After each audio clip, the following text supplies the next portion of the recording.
Hello दोस्तों, कैसे हैं आप सब। आशा करती हूँ आप सब अच्छे होंगे। फ्रेंड्स, मैं भी अच्छी हूँ। एक नई वीडियो के साथ आपके सामने आई हूँ। फ्रेंड्स, उम्मीद करती हूँ आपको मेरी वीडियो पसंद आएगी और पसंद आए तो लाइक कीजिएगा, नए हैं तो चैनल को सब्सक्राइब कीजिएगा।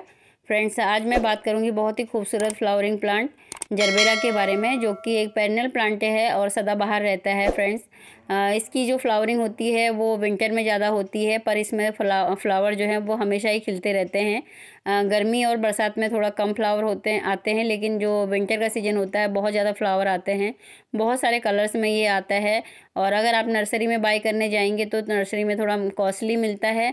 अगर आप एक बार ले आते हैं तो उसके बहुत सारे प्लांट बना सकते हैं, क्योंकि ये सीड से भी इजीली ग्रो होता है और मल्टीप्लाई करके भी ये ग्रो हो जाता है। तो इजीली आप इसके बहुत सारे प्लांट बना सकते हैं। जैसे ही आपके पॉट में मल्टीप्लाई हो जाए तो आपको उसको अलग कर देना है। तो मैंने भी ये मल्टीप्लाई करके ही बनाए हुए हैं। इसको आप सीड से भी ग्रो कर सकते हैं। ये देखिए, दो कलर हैं मेरे पास। इसके जो फ्लावर होते हैं बहुत ही खूबसूरत होते हैं, स्टिक पे आता है।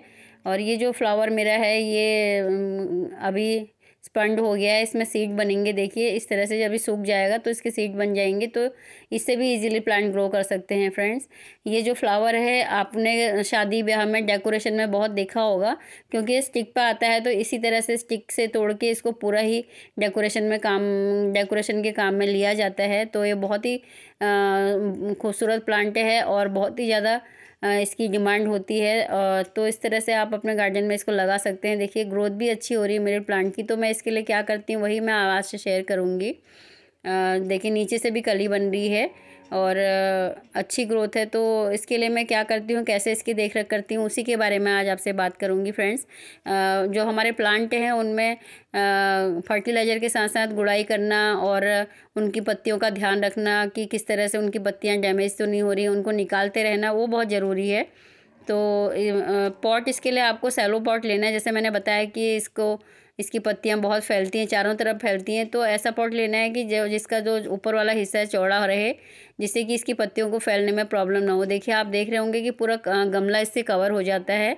तो अगर आप छोटा पॉट लेते हैं तो इसकी स्टिक कहीं को भी निकल जाती है। ये देखिए, मेरा जो नया बड आ रही थी तो वो ख़राब हो चुकी थी, इसलिए मैंने इसके लिए इसका पॉट थोड़ा चेंज किया। लेकिन अभी भी छोटा है, एक साल इसमें रखूँगी, अगले साल फिर मैं चेंज करूँगी। तो आपको थोड़ा बड़ा पॉट लेना है और सैलो पॉट लेना है। जैसे कि मतलब चौड़ा लेना है, ऊपर से मुंह चौड़ा होना चाहिए तो सही रहेगा। और आप इसको कभी भी ग्रो कर सकते हैं, पेरेनियल प्लांट है, कभी भी ग्रो कर सकते हैं, डिवाइड करके लगा सकते हैं। देखिए, इस तरह से जो प्लांट का जो ऊपर वाला हिस्सा है उसको नीचे पूरा दबाना है, उसके बाद ही आपको लगाना है। और इसके जो पॉट में जो पत्तियां सूख जाती हैं उन पत्तियों को साफ़ करना बहुत ज़रूरी है, जिससे कि फंगस न लगे।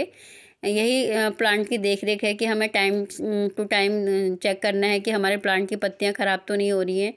फ्रेंड्स, अगर ये ज़्यादा धूप में भी इसको रखते हैं तो ये ख़राब हो जाता है गर्मी के सीज़न में। अभी इसको जो है पूरे दिन की धूप चाहिए होती है, तभी इसमें अधिक फ्लावरिंग होगी। अगर आप इसको कम से कम 5-6-7 घंटे की धूप मिलेगी तो ये अच्छी फ्लावरिंग करेगा। इसकी मिट्टी जो है आपको चेक करनी है हमेशा। वेल ड्रेन मिट्टी होनी चाहिए, जिसके लिए आपको 50% गार्डन सॉइल और 30% इसमें सैंड या राइस हस्क के मिलाइए। 20% आप कंपोस्ट मिला सकते हैं। मिट्टी को चेक करते रहना है हमेशा और वो तभी पानी देना है। फ्रेंड्स, अगर आपका प्लांट इस तरह का हो रहा है, देखिए ज़्यादा इसमें 3 प्लांट बने हुए हैं और मल्टीप्लाई नहीं किया है, तो इसीलिए ये इसमें फ्लावर नहीं आ रहे हैं। आपको टाइम टू टाइम देखना है कि अगर आपका प्लांट में ज़्यादा ग्रोथ हो गई है, मल्टीप्लाई करने लायक है, तो उसको करना चाहिए, वरना इसमें फ्लावरिंग नहीं होगी। देखिए, 3 प्लांट बने हुए हैं लेकिन फ्लावरिंग नहीं हो रही है। ग्रोथ हो रही है लेकिन फ्लावरिंग नहीं हो रही है, तो इसीलिए वजह से वो फ्लावरिंग नहीं हो रही कि इसमें जगह नहीं बन रही है उसके लिए। तो इस तरह से आपको अपने पॉट का ध्यान रखना है कि आपके प्लांट की ग्रोथ कितनी है, उसको डिवाइड करना है टाइम टू टाइम। और इसके बाद हम ये देखेंगे कि क्या खाद देनी है। मिट्टी को चेक करके देना है। मिट्टी में मॉइस्चर होना चाहिए, लेकिन मिट्टी गीली नहीं होनी चाहिए। जब आप इसकी पॉटिंग मिक्स बनाएंगे, वेल्डेन बनाएंगे, तो पानी नहीं रुकेगा। बरसात में अगर आप इसको पानी से बचा लेते हैं तो ये परमानेंट प्लांट बन जाएगा। गर्मी की धूप में भी डायरेक्ट सनलाइट में इसकी पत्तियां जल जाती हैं, तो आप गर्मी की धूप में भी इसकी थोड़ा केयर करिए, मतलब पूरे दिन की धूप ना दिखाइए। फ्रेंड्स, इस टाइम पर हम जब अपने प्लांट को खाद देते हैं। जैसे देखिए अब विंटर का टाइम है, इसकी फ्लावरिंग बहुत ज़्यादा होती है, हैवी फ्लावरिंग होती है विंटर में इसको, तो क्या खाद देते हैं उसी के बारे में बात करूँगी। सबसे पहले हल्की सी गुड़ाई कर लेंगे। गुड़ाई करना बहुत ज़रूरी है, जिससे कि हमारे प्लांट के में हवा पानी का संचार अच्छा रहे और जो भी हम खाद दें वो तुरंत ही नीचे तक पहुंच जाए। देखिए थोड़ा कम से कम 1.5 इंच की जो आप गुड़ाई कर देंगे तो काफ़ी अच्छा रहेगा। जो इसकी जो इसको लगाने का जो तरीका है, जो जहाँ तक इसकी मतलब पत्तियां हैं उसके वहाँ तक इसको आपने दबाना है मिट्टी में, तभी अच्छा लगेगा। फ्रेंड्स, गोबर की खाद दे रही हूँ, काव डंग, उसकी जगह पर आप वर्मी कंपोस्ट का यूज़ कर सकते हैं। गोबर की खाद में सभी माइक्रो न्यूट्रिशन पाए जाते हैं, जो कि हमारे फ्लावर प्लांट के लिए बहुत ज़रूरी हैं। इसमें सभी कुछ नाइट्रोजन, फास्फोरस, मैग्नीशियम सभी कुछ पाए जाते हैं। और गोबर की खाद जो है सर्दियों में थोड़ा प्लांट को गर्म रखती है, जो जिससे कि हमारे प्लांट की फ्लावरिंग अच्छी होती है और उसको कुछ प्रॉब्लम नहीं होती है फ्लावरिंग वगैरह करने में, क्योंकि सर्दी के टाइम में हमारे प्लांट की जो ग्रोथ है वो थोड़ी रुक जाती है। तो गोबर की खाद जो होती है वो थोड़ा गर्मी देने वाली होती है, जिससे कि हमारे प्लांट में फ्लावरिंग अच्छी होगी। अभी देखिए थोड़ा सा नीम खली मैं डाल दूँगी। नीम खली जो है हमारे प्लांट की मिट्टी को भी अच्छा बनाती है और फंगस से भी हमारे प्लांट की रक्षा करती है। तो उसके बाद क्या मैं डालूँगी, सीवीड डाल दूँगी। सीवीड भी जो है हमारे प्लांट की इस टाइम पे जो ओवरऑल ग्रोथ के लिए बहुत अच्छा होता है, क्योंकि इस टाइम पे हमारे प्लांट की जो ग्रोथ है वो रुकनी नहीं चाहिए। तो हमें उसको पूरा हैवी फिल्टर बनाना है इस टाइम पे, तभी उसकी जो फ्लावरिंग है काफ़ी दिनों तक, लंबे टाइम तक चलेगी। और ये प्रोसीजर आपको 15 दिन में हमेशा करना है, ऐसा नहीं कि एक बार दे दिया। 15-15 दिन में आपको जो भी खाद है वो देते रहना है। और इसका लिक्विड फर्टिलाइज़र भी हम इस टाइम पे दे सकते हैं अपने प्लांट को। अगर आपका प्लांट में ज़्यादा पानी नहीं डालना है, देख के पानी देना है। अगर 2 दिन अगर आप पानी नहीं देंगे तो चलेगा, जब इसकी मिट्टी ड्राई हो जाए तभी आपको देना है। तो उसके बाद क्या है, थोड़ा कैल्शियम भी मैं दे दूँगी। कैल्शियम आप जो होम फर्टिलाइज़र होता है वो भी बना सकते हैं कैल्शियम का। अंडे के छिलके में बहुत ज़्यादा कैल्शियम होता है, वो भी दे सकते हैं। लेकिन मैं जो लेके आई थी वो कैल्शियम के कुछ दाने थे, तो इस तरह से मैंने सीवीड के साथ ही कैल्शियम के कुछ दाने डाल दिए हैं। उसके बाद जो है वो बहुत ही स्ट्रॉन्ग जो फर्टिलाइज़र है उसका आप लिक्विड फर्टिलाइज़र दे सकते हैं। ऑर्गेनिक फर्टिलाइज़र है, बहुत ही ज़्यादा उसमें नाइट्रोजन की मात्रा रहती है। तो इस टाइम पे हमारे प्लांट की ओवरऑल ग्रोथ के लिए नाइट्रोजन की मात्रा जो है वो बहुत ज़रूरी है, क्योंकि तभी हमारे फ्लावरिंग प्लांट में फ्लावर आएंगे और उनकी पत्तियों का कलर भी जो है वो एकदम ग्रीन रहेगा। तो इसलिए आपको चाय की पत्ती जो होती है, चाय की पत्ती में भरपूर मात्रा में नाइट्रोजन होती है और नाइट्रोजन हमारे प्लांट की ओवरऑल ग्रोथ के लिए इस टाइम पे बहुत ज़रूरी है।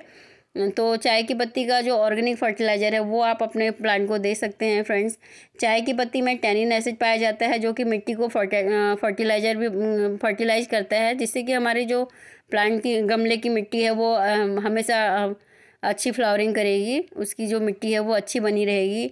और इसमें जो होता है कि ऑक्सीजन की मात्रा भी हमारे प्लांट में बनी रहेगी। जब हम चाय की पत्ती का यूज़ करते हैं तो उसमें ऑक्सीजन की मात्रा भी होती है, जो कि मिट्टी को बहुत ज़्यादा फर्टिलाइज करता है और हमारे प्लांट की ओवरऑल ग्रोथ के लिए बहुत अच्छा है। फ्रेंड्स, एक और बात करूँगी कि पत्तियों को भी हमेशा क्लीन रखना बहुत ज़रूरी है। अगर उनमें धूल मिट्टी होती है तो हमारे प्लांट की ग्रोथ रुक जाती है, क्योंकि जो पत्तियाँ होती हैं वही प्लांट के लिए फूड बनाती हैं, तो उनको क्लीन करना बहुत ज़रूरी है। फ्रेंड्स, वीडियो पसंद आए तो लाइक कीजिएगा, नए हैं तो चैनल को सब्सक्राइब कीजिएगा। चाय की पत्ती का लिक्विड फर्टिलाइज़र हम 2 दिन से 1 चम्मच चाय की पत्ती को 2 दिन भिगा के रखिए 1 लीटर पानी में, और फिर उसके बाद डाइल्यूट करके अपने प्लांट को दीजिए। फ्रेंड्स, ये सभी जो फर्टिलाइज़र हैं बहुत ही ज़्यादा हमारे प्लांट की हेल्प करेंगे। और जो सीवीड होता है उसमें एंजाइम्स होते हैं, जो कि हमारे प्लांट की कीटाणुओं से, जम्स से रोकथाम करेंगे। और गोबर की खाद आप जानते हैं कि उसमें सभी माइक्रो न्यूट्रिशन पाए जाते हैं, सभी पोषक पदार्थ पाए जाते हैं जो फ्लावरिंग के लिए बहुत ज़रूरी हैं। चाय की पत्ती में तो बहुत ज़्यादा नाइट्रोजन की मात्रा होती है, और कैल्शियम तो हमारे प्लांट की ओवरऑल ग्रोथ के लिए, उसकी पत्तियों की कलर्स के लिए, और जो हमारे स्टेम है प्लांट की उसके लिए बहुत ज़रूरी है। तो फ्रेंड्स, अब आप, आशा करती हूँ आपको वीडियो पसंद आई होगी। फ्रेंड्स, एक नई वीडियो के साथ फिर आपके सामने आऊँगी, तब तक बाय बाय, थैंक यू।